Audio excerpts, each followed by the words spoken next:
السلام علیکم عقیل بھائی. وعلیکم السلام. ہم دبئی سے صبا بات کر رہے ہیں. صبا.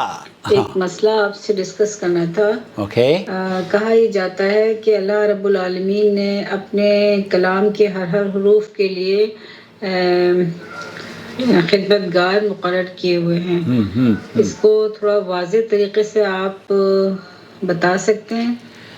ہر حرف کے سبا یہ جاننا چاہتی ہیں دبئی سے.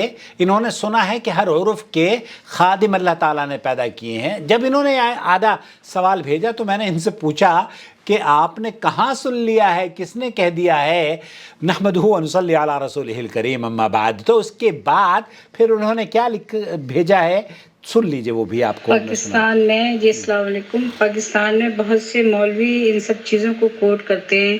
جہاں جہاں وہ وظیفے بتاتے ہیں وہاں وہ یہ سب بات کرتے ہیں, جیسے لا الہ الا انت سبحانک انی کنت من الظالمین. تو اس طرح کے وظیفے جو کچھ بھی بتاتے ہیں اس میں وہ لوگ یہ کوٹ کرتے ہیں کہ اس کے جو خدمت گار ہیں وہ حاضر ہوتے ہیں. اگر اس کا اتنا وظیفہ کرو, یہ کرو, وہ کرو. تو ہم نے سوچا کہ ہم آپ سے ڈسکس کر کے دیکھتے ہیں. میں بتاتا ہوں اصل میں خدمت گزاروں کا قصہ جو میرے ساتھ ہوا ہے. چلیے ٹھیک ہے, آپ نے کیا بھیجا ہے؟ ایک چیز اور ہم جاننا چاہیں گے عقیل بھائی کہ جن اور موکل جو کہا جاتا ہے ان میں کیا فرق ہے؟ جن اور موکل میں کیا فرق ہے؟ کچھ لوگ ایسا بولتے ہیں کہ فرشتے آتے ہیں اور موکل ہوتے ہیں, پتہ نہیں, سمجھ نہیں آتا, کافی کنفیوژن ہے. پلیز اس کو بھی تھوڑا واضح کریں. بالکل, میں اسی ٹاپک پر آنا چاہ رہا تھا. اگر آپ کی لاسٹ آڈیو نہ بھی بھیجتی تب بھی میں آپ کو یہ بیان کرنے والا تھا. سب سے پہلے تو اللہ کے رسول صلی اللہ علیہ وسلم نے قرآن کریم کے بارے میں کیا فرمایا ہے. ابن مسعود کی وہ روایت جسے امام ترمذی نے نقل کیا ہے, کہتے ہیں کہ اللہ کے رسول صلی اللہ علیہ وسلم نے فرمایا جس نے کتاب اللہ کا ایک حرف پڑھا تو اس کو ایک نیکی اور ایک نیکی کا اجر 10 نیکیوں کے برابر ہوتا ہے. اور میں یہ نہیں کہتا کہ الف لام میم یہ 3 حروف ہیں, بلکہ الف حرف اور 10 نیکیاں اس پر ملتی ہیں. میم پر الف لام میم 3 حروف نہیں ہے یہ, بلکہ الف ایک حرف ہے, میم ایک حرف ہے اور لام ایک حرف ہے. الف ایک حرف ہے, لام ایک حرف ہے اور میم ایک حرف ہے. تو الف لام میم یہ 30 نیکیوں پر مشتمل ہے, اور یہ روایت تو صحیح ہے. اب جو غلط فہمی یا موکل اور جنوں کا قصہ ہے, میں اصل میں مجھے یاد آیا جس زمانے میں دہلی میں رہتا تھا اور غالباً 4 یا 5ویں کلاس کا اسٹوڈنٹ رہا ہوں گا, تو ہمارے ہاسٹل میں چوری ہو گئی. اور چوری ہونے کے بعد جب پتہ چلا کہ رات کو چور آئے تھے, اب ایک صاحب کو لایا گیا اور انہوں نے کہا کہ ہم کسی ایسے بچے کو لے کر آئیے جو کہ دین کی تھوڑی بہت سوجھ بوجھ بھی رکھتا ہو. تو چونکہ میں کچھ دنوں پہلے قرآن کریم کا حفظ کیا کرتا تھا اور میں بعد میں دہلی آ گیا, تو پھر انہوں نے کہا کہ ایک بچہ ہے جو اس کو لے کر آتے ہیں. تو ایک عالم کو لایا گیا اور اس نے کمرے کی ایک دیوار پر کچھ کھرچا اور مجھے کہنے لگے, اور میری آنکھوں میں سرما لگایا اور کہنے لگے اس کو دیکھتے رہو بہت دیر تک اور سورہ فاتحہ پڑھو, یہ پڑھو, وہ پڑھو. تو خیر میں نے پڑھی تو مجھے کہنے لگے کچھ آیا, میں نے کہا کچھ بھی نہیں آیا. پھر انہوں نے کہا دم کرا, انہوں نے پھر میری آنکھوں میں سرما لگایا, آنکھوں میں سرما اتنا بھر دیا کہ وہ مجھے خیالی چیزیں نظر آنی شروع ہو گئیں. بہرحال مجھے کہنے لگے کہ کچھ نظر آیا. میں نے کہا یار ان سے جان چھڑانی ہے. میں نے کہا کچھ نظر آ رہا ہے.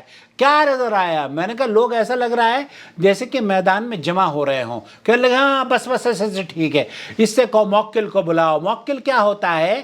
وہ جو لوگوں کو اصل میں کیا کہا جائے, اس کو بالکل سیدھے الفاظ میں یوں کہ یہ ان کی اپنی ذہن کی خرافات ہے اور کچھ بھی نہیں ہے. اور جنوں کو حاضر کر کے جو جنوں کو حاضر کرتا ہے نا، جو جنوں کو بتاتا ہے کہ تم حاضر آؤ اور تم یہ کام کرو، اس کو موکل کہتے ہیں۔ بہرحال تو جناب یہ موکل کو بلایا جاتا ہے، اور موکل کہتا ہے کہ پھر فلانے کو بلاؤ، چارپائی بچھاؤ، اور پھر یہاں پر پانی چھڑکو، اور پھر سقے کو بلایا جاتا ہے۔ اس زمانے میں پانی اس طرح سے نہیں، سقے پانی پھیرا کرتے تھے، تو کہتے سقے کو بلاؤ، پانی پھینکے گا وہ۔ تو میں نے جو وہ بولتے رہے، وہ بولتے مجھے میں اس کے اوپر عمل کرتا رہا۔ پھر انہوں نے کہا کہ کوئی آپ کو نظر آیا یہاں پہ چارپائی پہ بیٹھا ہوا؟ میں نے کہا چارپائی پہ بیٹھے ہوئے ایک بزرگ نظر آ رہے ہیں۔ کہنے لگے ہاں یہ بس ٹھیک ہے، موکل آ گئے ہیں، موکل آ گئے ہیں۔ اب موکل آ گئے ہیں تو آپ ان سے یہ کہیے کہ چور کا چہرہ دکھائیے۔ تو چور کا چہرہ، میں نے کہا چور کا چہرہ دکھائیے، میرے دماغ میں جو گھوم رہا تھا، اللہ گواہ، اللہ مجھے معاف کرے اس غلطی کی وجہ سے، وہ تو میں بچپن میں تھا، تو مجھے کہنے لگے کہ کچھ نظر آیا؟ میں نے کہا مجھے تو چوکیدار نظر آ رہا ہے۔ کہنے لگے ہاں چوکیدار ہی چور ہوگا۔ میں نے کہا چوکیدار نظر آ رہا ہے؟ کہہ رہے چوکیدار ہی چور ہوگا۔ اب اس چوکیدار کو پکڑ کے انہوں نے بیچارے کو پکڑا، اور نہ جانے کیا کیا بہرحال اس کے ساتھ ہوئی۔ تو یہ فیبریکیٹڈ اسٹوریز ہیں۔ اللہ کے رسول صلی اللہ علیہ وسلم سے قرآن کریم نازل ہوا نبی کریم صلی اللہ علیہ وسلم پر، تو قرآن کریم نبی کریم صلی اللہ علیہ وسلم پر نازل ہوا۔ اللہ کے رسول نے یہ نہیں بتایا کہ یہ موکل بھی ہوتے ہیں اور اس حرف کا ایک ایک خادم ہوتا ہے۔ انہوں نے تو حرف کا ہر خادم الگ بنایا ہوا ہے، اور اس حرف کو آپ ایسے پڑھو گے تو فلانا خادم آئے گا، اور ایک ٹانگ پر کھڑے ہو کر پڑھو گے تو نہ جانے خادم اکبر آئے گا، رات بھر پڑھتے رہو گے تو پتہ نہیں خادموں کی فوج آ جائے گی۔ یہ صوفیوں کی اصل میں وہ غلط بیانی ہیں اور جھوٹ پر مبنی قصے اور کہانیاں ہیں، جس سے اللہ تعالیٰ مجھے اور آپ کو بچائے، مجھے اور میری اور آپ کی اللہ تعالیٰ حفاظت فرما لے۔ تو یہ بے بنیاد ہے، جھوٹ ہے، من گھڑت کہانیاں ہیں۔ یہ تو ان صوفیوں نے، باباؤں نے، عاملوں نے گھڑ گھڑ کر، ابھی میں کل میں دیکھ رہا تھا، ایک صاحب نے پوچھا کہ مجھے عشق ہو گیا ہے کسی سے، ذرا مجھے بتائیے کہ عشق کا کوئی وظیفہ بتا دیجئے۔ اب میں عشق کا وظیفہ اس کو بتاؤں گا۔ بہرحال بہت شکریہ آپ کے اس سوال کا۔